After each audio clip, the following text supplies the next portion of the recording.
이슈의 흐름을 살펴보는 핫이슈 키워드 시간입니다. 인터넷과 SNS를 뜨겁게 달구고 있는 키워드 함께 보시죠. 첫 번째 키워드는 정세균 사의입니다. 정세균 국무총리가 이르면 다음 주 사의를 공식 표명할 것으로 알려졌습니다.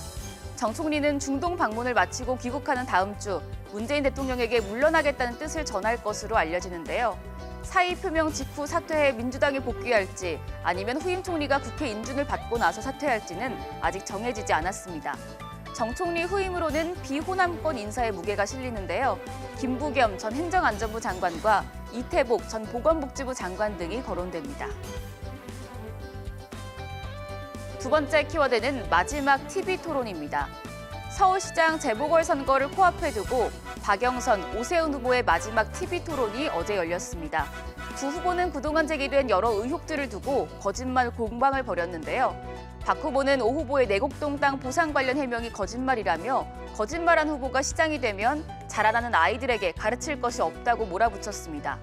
이에 오 후보는 재보선에 후보를 안 내기로 했던 민주당이 말을 뒤집었다며 박 후보의 존재 자체가 거짓말 아니냐고 반박했습니다. 서로를 칭찬하며 시작했던 TV 토론회는 결국 난타전으로 마무리됐습니다. 세 번째 키워드는 민주당 중대 결심입니다. 민주당 박영선 서울시장 후보 캠프의 중대 결심 발언은 오세훈 후보에 대한 추가 고발이었습니다. 민주당은 오 후보의 내곡동 땅 투기 의혹과 관련해 검찰에 추가 고발을 했는데요. 민주당은 공직 후보자의 거짓말은 명백한 선거법 위반 행위라며 오 후보를 검찰에 추가 고발하고 박형준 부산시장 후보에 대해서는 수사를 의뢰했습니다. 그리고 민주당 소속 서울시 의원들은 관련 의혹에 대해 행정사무조사를 추진한다고 밝혔습니다. 네 번째 키워드는 염치를 알라입니다. 정의당 여영국 대표가 박영선 서울시장 후보를 호되게 꾸짖었습니다. 여 대표는 어제 국회 대표단 회의에서 박 후보가 한 인터뷰를 통해 심상정 의원 같은 분이 도와줬으면 좋겠다고 한 부분에 대해서 정의당을 입에 올릴 자격도 없다며 염치를 알라고 말했습니다. 여 대표는 이어 박 후보는 중대재해기법처벌법 제정을 위한 국회 논의 과정에서 기업 입장을 대변해 법의 실효성을 무력화시킨 당사자라며 단시까지 불사했던 정의당을 입에 올릴 자격조차 없다고 맹공격했습니다. 그러면서 다가오는 7일 차하게 투표하는 대신에 투표 용지 속 가장 최선의 투표해달라고 덧붙였습니다. 다섯 번째 키워드는 사전투표 이겼다 문자입니다.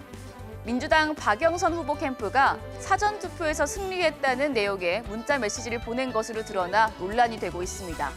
박 후보 선거대책위원회 조직총괄본부는 캠프 특보와 위원장, 본부장 등에게 진심 어린 호소와 지원 활동으로 서울 시민의 마음을 움직여 사전투표에서 이겼다고 보냈습니다.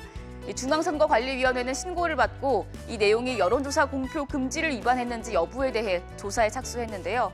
박 후보 측은 캠프 차원에서 이 문자를 발신한 사실을 인정하면서도 자체 법률 자문 결과 내부적으로 돌린 문자여서 문제가 없다는 입장을 밝혔습니다. 여섯 번째 키워드는 코로나19 4차 유행입니다. 코로나19 확산세가 심상치 않습니다.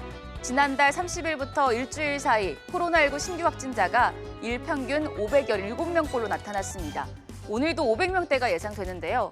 이 같은 증가세는 교회와 유흥시설 집단 감염 사례에서 추가 확진자가 속출하는 데다 전국 곳곳에서 중소규모 신규 집단 감염이 끊이질 않았기 때문입니다.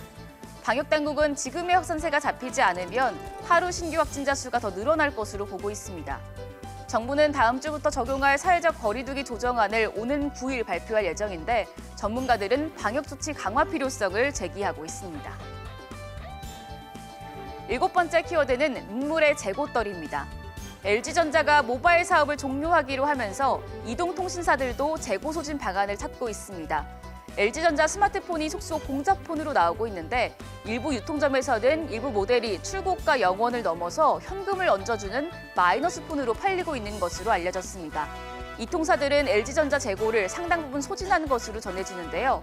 LG전자가 5월 말까지만 제품을 생산할 예정이어서 이제 LG전자 스마트폰을 이 통사를 통해 살 수 있는 시기도 얼마 남지 않게 됐습니다. 오늘 마지막 키워드는 새 모녀 살해범 김태현입니다. 서울의 한 아파트에서 엄마와 두 딸을 잔인하게 숨지게 한 남성의 이름과 얼굴이 공개됐습니다. 만 24살인 김태현입니다. 신상공개위원회는 피해자가 3명이고 잔인한 범행을 사전에 치밀하게 계획한 데다 범행을 입증할 충분한 증거가 확보됐다며 김태현의 신상을 공개하기로 결정했습니다. 경찰은 스토킹 과정과 범행 동기 등을 볼 때 김 씨가 거짓 진술을 할 가능성이 있다고 보고 프로파일러를 투입했는데요. 경찰은 김 씨에 대한 사이코패스 검사도 검토 중입니다. 지금까지 핫이슈 키워드였습니다.